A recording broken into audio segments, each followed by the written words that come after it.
Assalamualaikum warahmatullahi wabarakatuh. Salam dan bahagia Bapak Ibu Guru Penggerak. Perkenalkan, nama saya Pusparyawati, calon guru penggerak angkatan 8 dari SMP Negeri 21 Batam. Pada kesempatan ini, izinkan saya untuk memaparkan kesimpulan dan refleksi pengetahuan serta pengalaman baru yang saya pelajari dari pemikiran Ki Hajar Dewantara tentang impian besarnya untuk membawa anak Indonesia mencapai kemerdekaan belajar. Adapun refleksi ini saya buat adalah untuk melengkapi tugas 1.1.A.8 koneksi antar materi, kesimpulan dan refleksi modul 1.1. Pada kesempatan ini, saya akan merefleksikan diri saya melalui 3 pertanyaan berikut. Yang pertama, apa yang saya percaya tentang murid dan pembelajaran di kelas sebelum saya mempelajari modul 1.1? Yang kedua, apa yang berubah dari pemikiran atau perilaku saya setelah mempelajari modul ini? Yang ketiga, apa yang dapat segera saya terapkan lebih baik agar kelas saya mencerminkan pemikiran Ki Hajar Dewantara? Saya percaya tentang murid dan pembelajaran di kelas sebelum saya mempelajari modul 1.1 bahwa guru mendominasi pembelajaran teacher center. Dalam pembelajaran, saya terlalu banyak berceramah, sementara peserta didik hanya duduk diam dan mendengarkan. Yang kedua, pembelajaran terfokus pada ketercapaian materi dan KKM atau mengutamakan aspek kognitif anak. Dalam hal ini saya sering lupa bahwa pendidikan bukan hanya sekedar mentransfer ilmu saja, tetapi sejatinya ada aspek lain yang harus diperhatikan dalam belajar. Yang ketiga, guru kurang memahami karakteristik anak. Nah, di sini saya cenderung menyamaratakan kemampuan semua anak dengan melakukan pembelajaran yang sesuai dengan keinginan saya tanpa memperhatikan perbedaan anak. Yang keempat, siswa fasib dan motivasi belajar siswa rendah. Dalam hal ini, saya merasakan pada saat saya menjelaskan materi, mereka terkesan diam dan malas. Dan pada saat saya mengadakan umpan balik agar ada yang bertanya, akan tetapi mereka hanya diam. Dan yang terakhir, yang menjadi fokus utama saya adalah suasana belajar di kelas yang tertib, tenang, dan anak-anak yang memahami materi.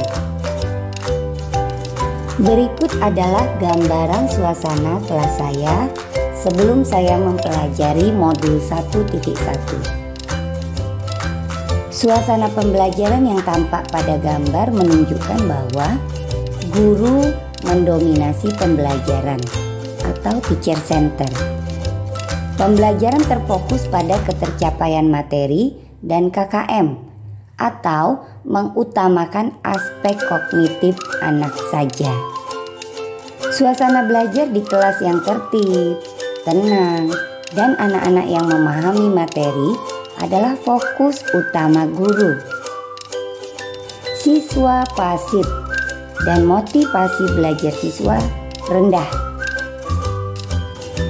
Setelah saya mempelajari modul 1.1 yang berubah dari pemikiran dan perilaku saya antara lain, yang pertama adalah merubah pemikiran. Guru bukan merupakan satu-satunya sumber belajar. Apapun yang ada di sekitar kita dapat kita gunakan sebagai sumber belajar anak. Dalam hal ini, anak bebas memilih sumber apa dan dari mana yang akan akan mereka gunakan untuk belajar. Tugas guru hanyalah menuntun, mengarahkan mana yang baik dan yang tidak baik. Yang kedua, pembelajaran menjadi berorientasi kepada anak. Dengan aktivitas pembelajaran yang berorientasi kepada anak, maka anak akan menjadi lebih aktif karena terlibat dalam proses pembelajaran, sehingga mereka dapat mengeksplorasi pengetahuannya. Yang ketiga, saya dapat lebih menghargai setiap karakteristik belajar anak. Kita ketahui, anak terlahir berbeda.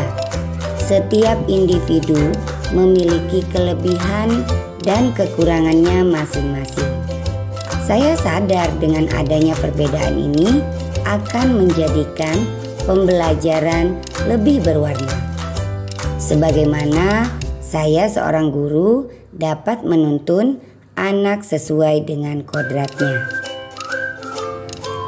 Nah, selain merubah pemikiran, setelah mempelajari modul 1.1 juga telah merubah perilaku saya, di antaranya yaitu mengemas pembelajaran secara menarik agar motivasi belajar siswa meningkat.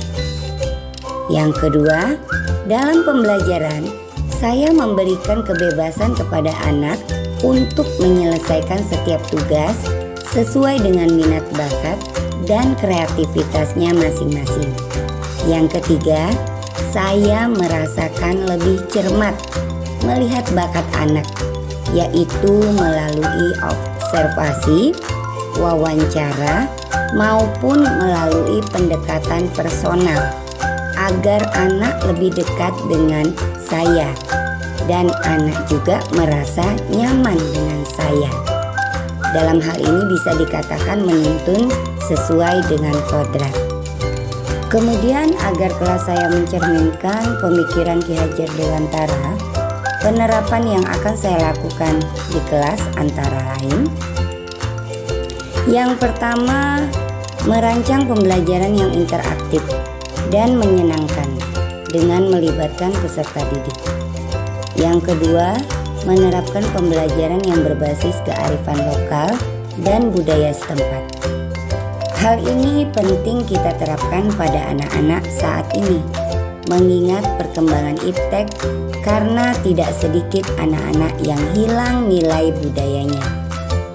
Dalam hal ini, sebagai seorang guru, saya berusaha menerapkan materi pelajaran terhadap kehidupan sehari-hari anak. Yang ketiga adalah menerapkan konsep merdeka belajar dan mengintegrasikan setiap pembelajaran dengan profil pelajar Pancasila. Sebagaimana kita ketahui, konsep merdeka belajar mengajarkan kita bagaimana seorang pendidik dapat memberikan kebebasan kepada anak untuk dapat bereksplorasi atas pengetahuannya agar mampu menghasilkan ide-ide kreatif dan inovatif dari mereka. Yang keempat, pembelajaran yang mengutamakan aspek budi pekerti, di mana pembiasaan baik akan selalu diteladankan kepada siswa tentang bagaimana mereka bersikap agar menjadi pribadi yang lebih baik lagi. Yang kelima, tidak lagi menuntut, tetapi menuntun. Guru berperan sebagai among dalam penerapannya di kelas sesuai dengan pengajaran dan pendidikan dari Ki Hajar Dewantara. Saya dapat menerapkan pola asih, asah, dan asuh. Kemudian, pembelajaran yang sesuai dengan kodrat alam dan zaman. Sebagaimana dengan pemikiran Ki Hajar Dewantara bahwa kodrat anak adalah bermain, maka saya akan mengintegrasikan permainan dalam pembelajaran agar suasana kelas menjadi lebih menyenangkan. Dari pemaparan saya tadi, maka kesimpulan yang dapat saya sampaikan adalah dasar-dasar pemikiran dari Ki Hajar Dewantara harus segera kita terapkan dalam proses pembelajaran di kelas maupun di sekolah. Di antaranya, pendidikan adalah menuntun anak sesuai dengan minat bakatnya. Pendidikan bukan hanya ilmu akademis saja, namun perlu penanaman budi pekerti yang baik. Kemudian, pendidikan sejatinya adalah berhamba pada anak. Demikianlah pemaparan saya tentang koneksi antar materi pemikiran filosofis Ki Hajar Dewantara. Mohon maaf atas segala kekurangan dan kesalahan saya dalam penyampaian. Assalamualaikum warahmatullahi wabarakatuh. Salam dan bahagia.